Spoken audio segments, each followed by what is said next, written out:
Assalamualaikum warahmatullahi wabarakatuh. Alhamdulillah, segala puji bagi Allah Subhanahu wa Ta'ala.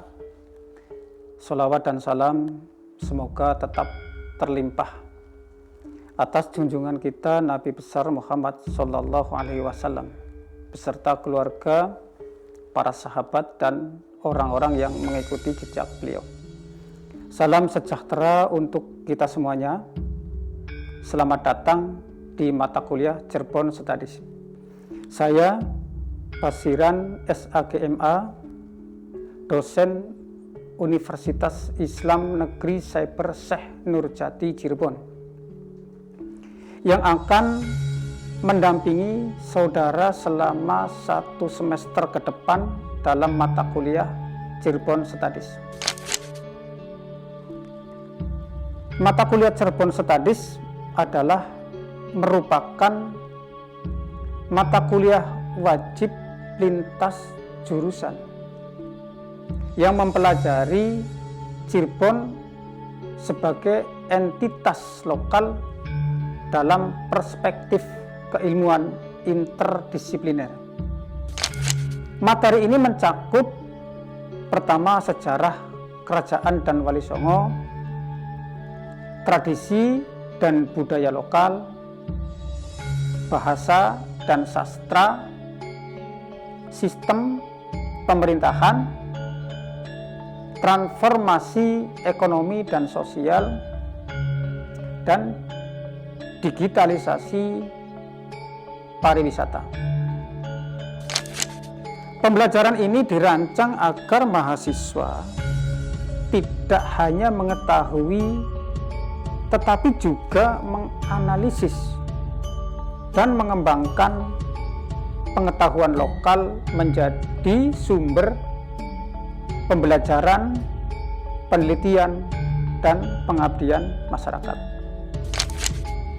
Capaian mata kuliah Cirebon Studies ini mahasiswa perlu diketahui ya. Capaian umum itu membekali mahasiswa dengan pengetahuan kritis dan aplikatif. Mengenai apa? Mengenai Cirebon sebagai sumber studi ilmiah. Kemampuan khusus atau tujuan khusus setelah menyelesaikan mata kuliah ini itu apa? Yaitu mahasiswa mampu pertama mendeskripsikan sejarah dan peran Cirebon dalam perkembangan Islam. Yang kedua,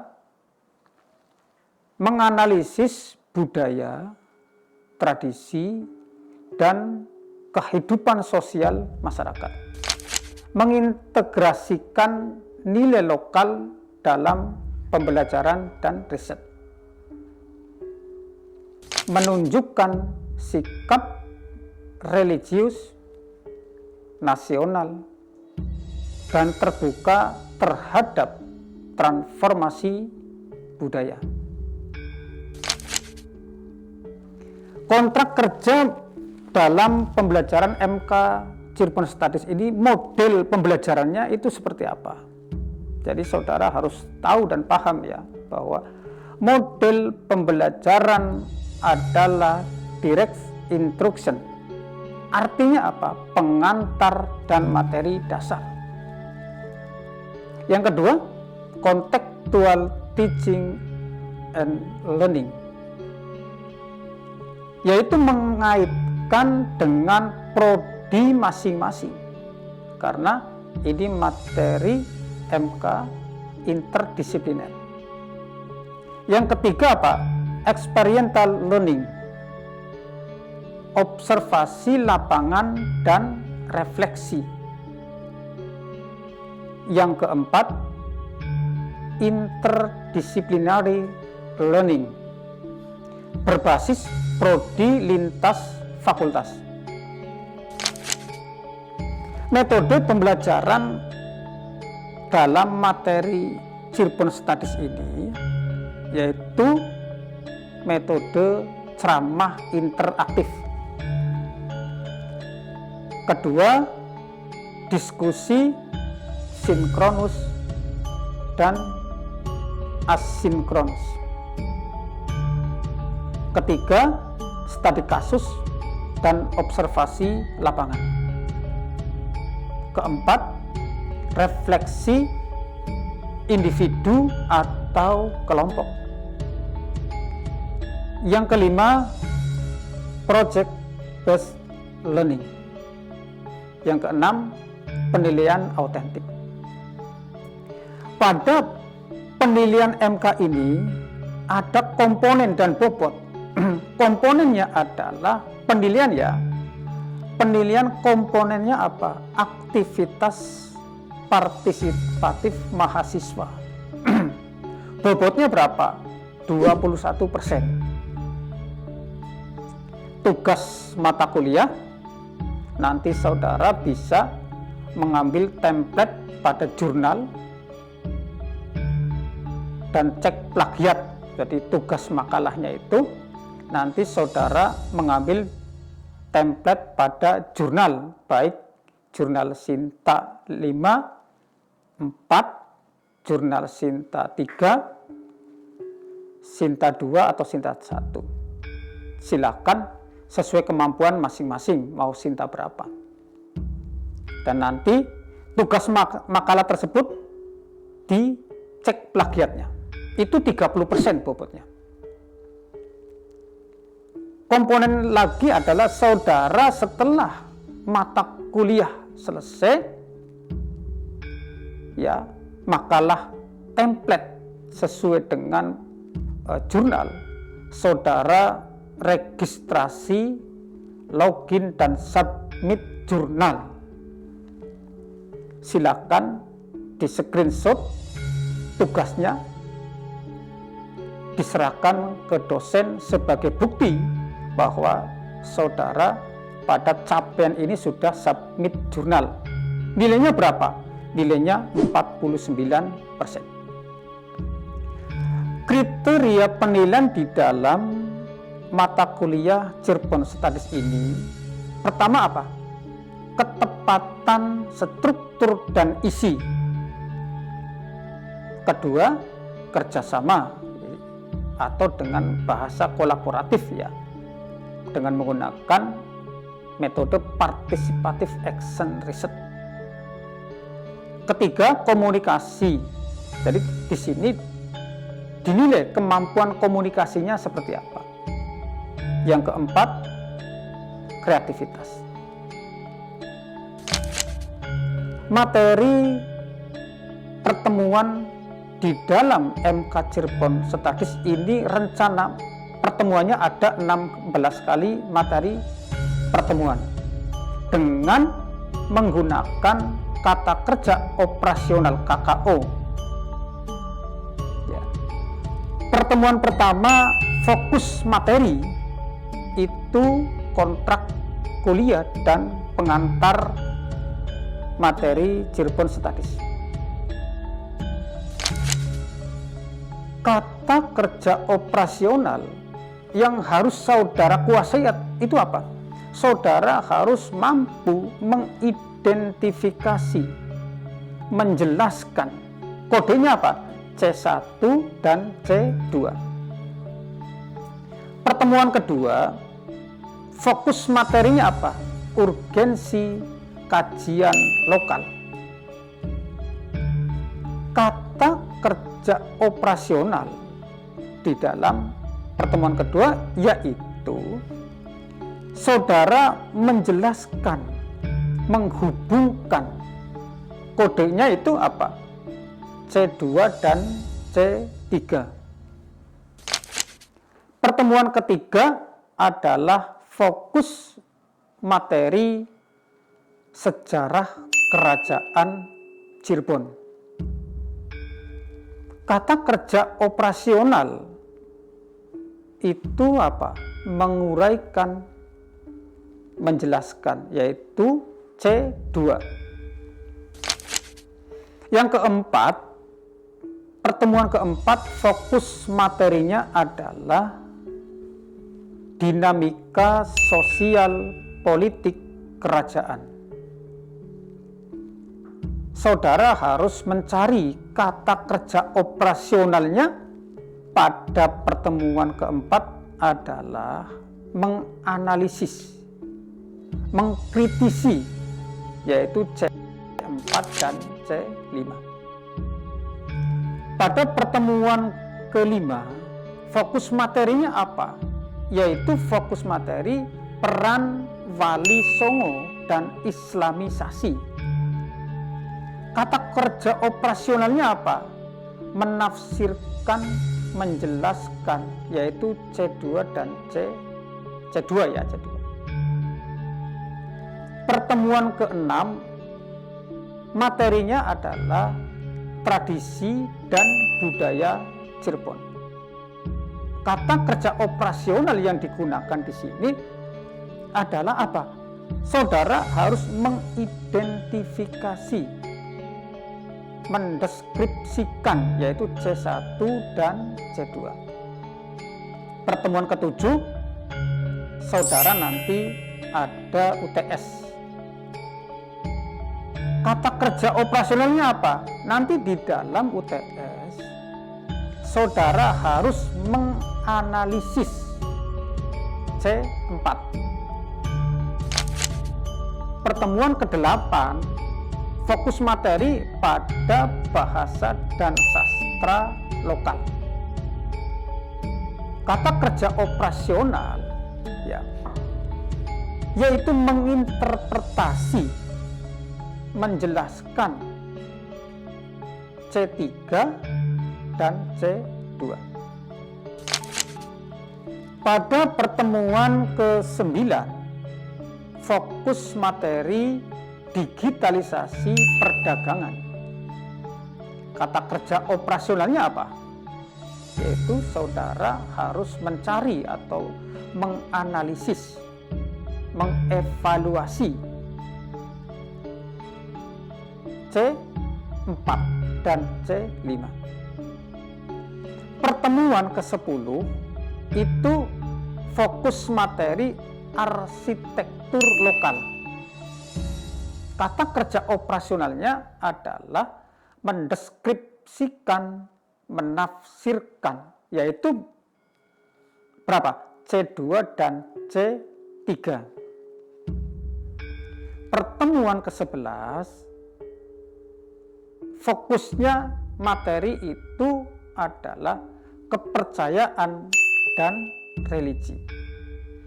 Kata kerja yang saudara gunakan KKO-nya itu apa? Menjelaskan, mengkritisi, yaitu C2 dan C5.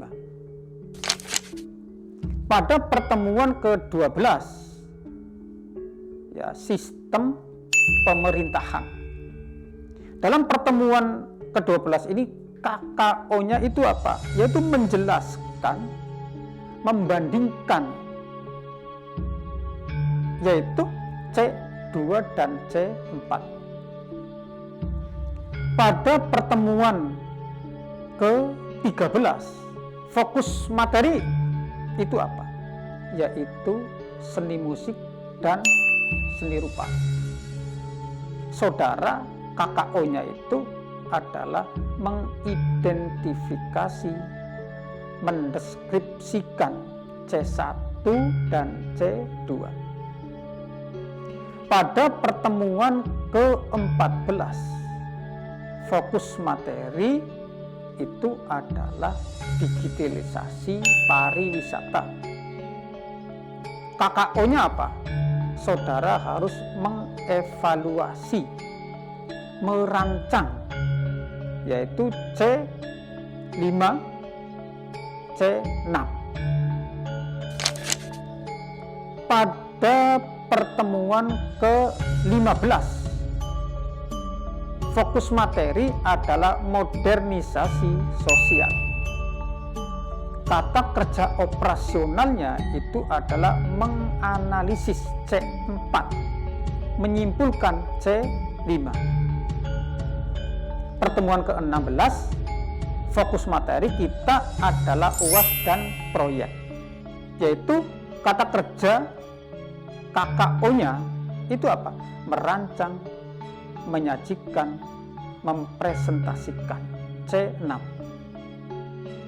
Kajian MK Cirebon Studies sebagai mata kuliah interdisipliner itu berdasarkan fakultas.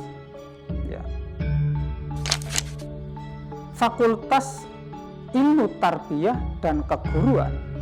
Fokusnya apa? Fokusnya adalah pendidikan lokal berbasis pembelajaran kearifan lokal budaya Cirebon. Yang kedua, Fakultas Bisnis Islam. Fokusnya apa? Fokusnya adalah ekonomi lokal, perdagangan maritim, sistem ekonomi Islam di Cirebon. Yang ketiga, Fakultas Dakwah dan Komunikasi Islam. Fokusnya apa? Fokusnya adalah dakwah kultural, media dakwah lokal, strategi dakwah Wali Songo. Kemudian Fakultas Usuluddin, Adab dan Dakwah. Fokusnya apa pada MK Cirebon Studies? Fokusnya yaitu teologi lokal, tafsir budaya, sastra, dan sejarah Islam Cirebon. Fakultas Syariah, fokusnya apa? Fokusnya hukum Islam lokal, fatwa dan adat, peran lembaga keagamaan. Kemudian teori-teori yang dapat digunakan sebagai pisau analisis dalam mata kuliah Cirebon Studies disesuaikan dengan latar belakang fakultas masing-masing. Teori ini akan mendukung pendekatan analisis mahasiswa dalam mengkaji lokalitas Cirebon sesuai dengan fokus keilmuan mereka. Sekarang Fakultas Ilmu Tarbiyah dan Keguruan. Fokusnya apa? Pendidikan lokal, pembelajaran berbasis kearifan budaya Cirebon. Nah, saudara, teori yang digunakan sebagai pisau analisisnya apa? Teori konstruktivisme sosial. Yaitu pada teori ini menekankan bahwa pembelajaran terjadi melalui interaksi sosial dan budaya. Ini sangat cocok untuk memahami pendidikan berbasis kearifan lokal. Yang kedua, teori pendidikan multikultural, yaitu membantu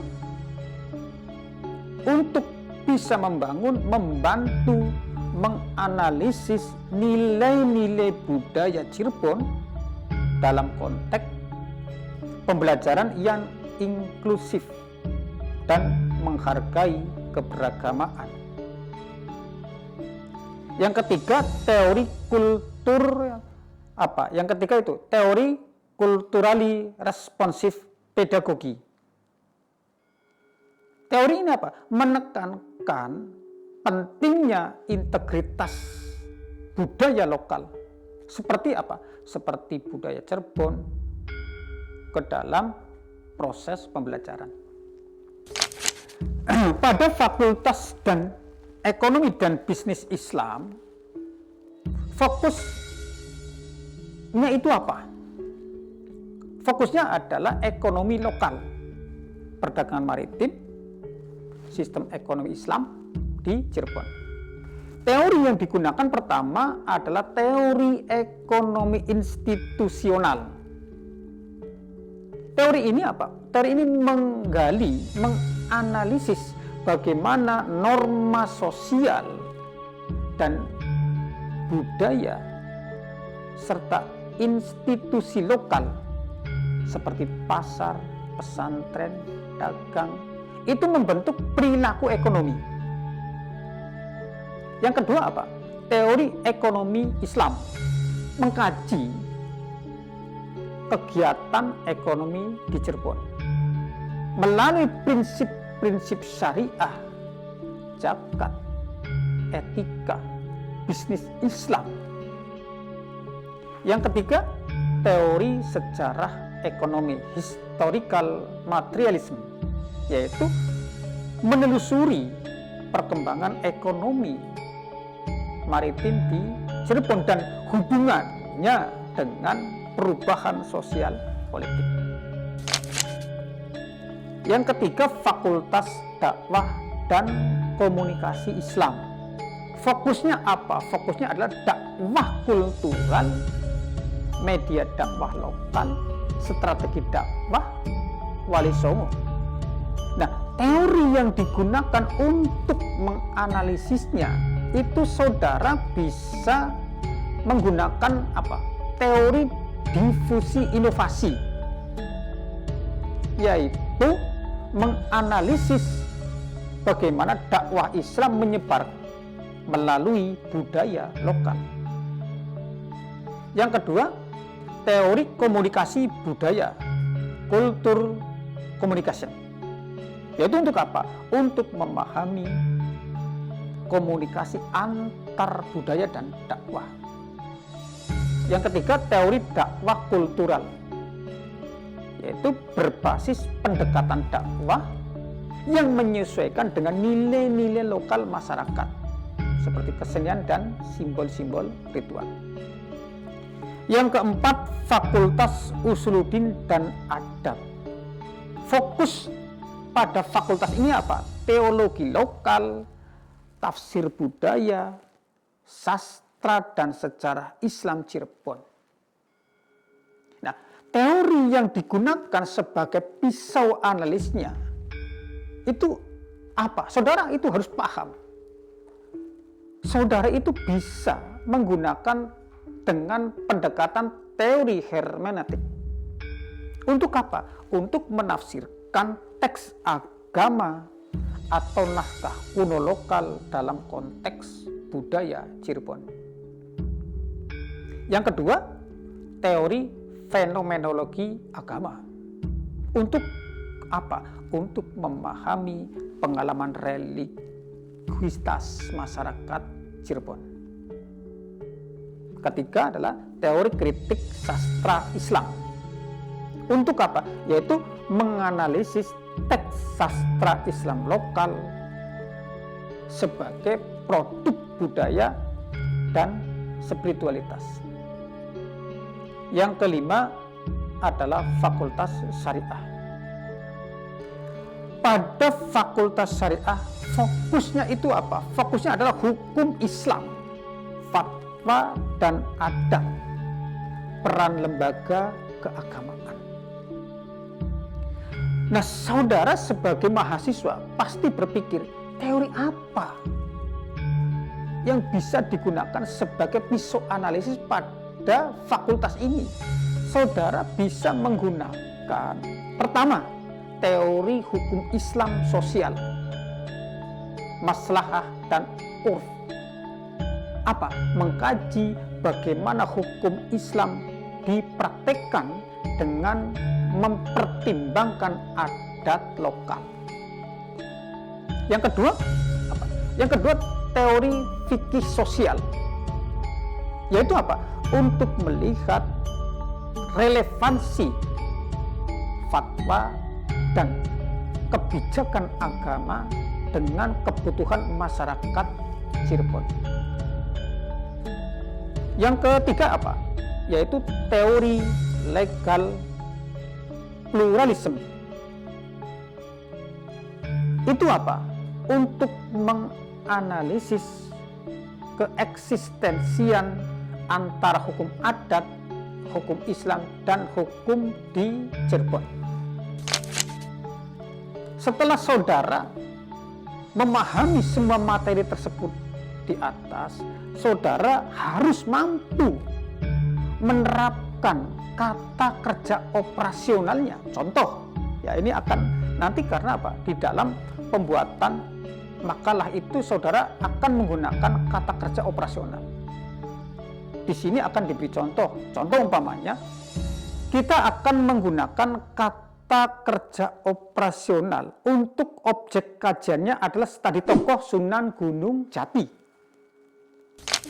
C1 untuk apa? Terkait dengan tokoh, berarti mengingat nama tokoh. C2, memahami kontribusinya Sunan Gunung Jati. C3 ya, menerapkan teori dalam kajian naskah. Nah, itu teori. Saudara tadi telah diberi materi teori-teori pada fakultas masing-masing. Nah, di sini diterapkan sebagai pisau analisisnya. Yang keempat ada C4, menganalisis narasi sejarah Sunan Gunung Jati. C5, mengevaluasi nilai lokalitas Sunan Gunung Jati. C6, menciptakan gagasan riset. Kajian ilmiah ini mata kuliah Cirebon Studies dikaji berbasis wawasan lokal dan memiliki landasan ilmiah untuk dikembangkan. Nanti saudara pasti membuat skripsi. Dan era sekarang sudah dengan jurnal. Saudara juga bisa meneliti, mempublikasikan jurnal ilmiah. Setiap tugas akhir itu diarahkan pada publikasi atau prototip riset berbasis lokalitas. Ya, ini pahami. Setiap tugas akhir mahasiswa itu diarahkan pada publikasi atau prototip riset berbasis lokalitas. Demikian pada pertemuan pertama ini, ya, sebagai penutup, saya sebagai dosen pengampu mata kuliah Cirebon Studies di Universitas Islam Negeri Syekh Nurjati Cirebon mengajak seluruh mahasiswa untuk mengikuti mata kuliah ini dengan antusiasme dan pikiran terbuka. Mari kita maknai Cirebon sebagai sumber belajar dan refleksi ilmiah yang kaya dan relevan bagi pengembangan akademik dan kontribusi sosial untuk kita semuanya. Demikian. Wassalamualaikum warahmatullahi wabarakatuh.